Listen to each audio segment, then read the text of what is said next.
Can I finish, Simone? Will you just shut up for a minute and let me finish? Pardon me, sir. You don't get to tell me to shut up on national television. And we don't tell people to shut up on this show.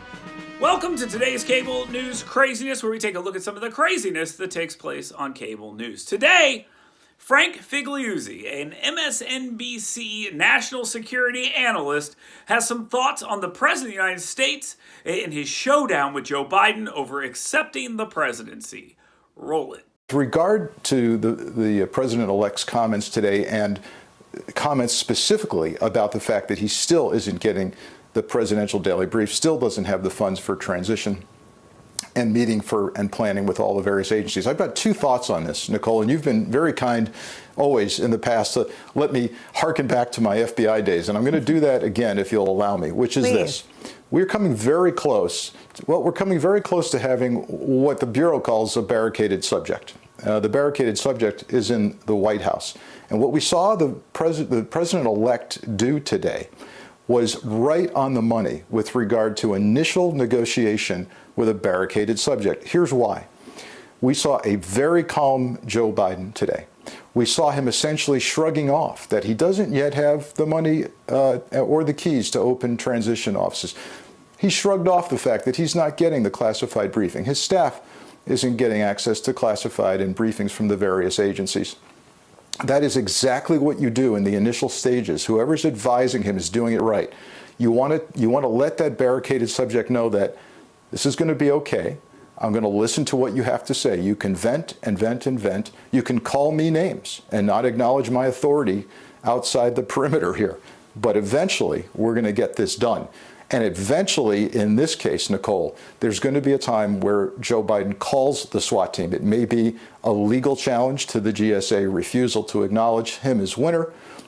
It may be that U.S. Marshals have to come take the president out.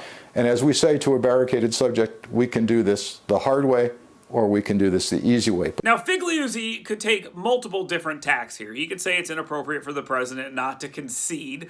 He could argue that he doesn't think the president of the United States will ever concede.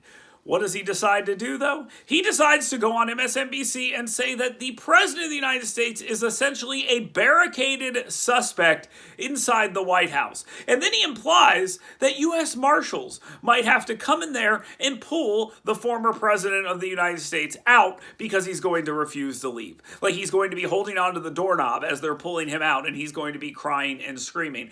This doesn't make Donald Trump look bad and crazy. It makes Figliuzzi look bad and crazy. It makes MSNBC look bad and crazy. And it looks like the entire anti-Trump establishment look bad and crazy. Guys, it's been about a week. Calm down. There's a hand recount about to go down in Georgia. There are still some questions in other states. Eventually, they will be resolved, probably in your favor. This could be the time where cable news says, you know what, we've gone a little bit wild, but guess what, we got what we wanted. Trump is on his way out. We're going to reset, we're going to be reasonable, and we're going to bring this country together. Instead, we have people who are paid by these networks arguing that the President of the United States might get into some sort of armed confrontation with U.S. Marshals. And if you don't think that's what he's saying, you're out of your mind. I waited. I thought that's where this conversation was going. But this guy just decided to dance around it and tiptoe up to that line. Not because he doesn't believe that or want that, but because he's a coward. And he's kind of crazy. So there's that as well. You can always count on this stuff on cable news. And you can count on us here on Cable News Craziness to bring it to you. So come on back tomorrow. We'll have a new clip for you. Like, subscribe, follow, and leave a comment as well. And we'll talk to you tomorrow.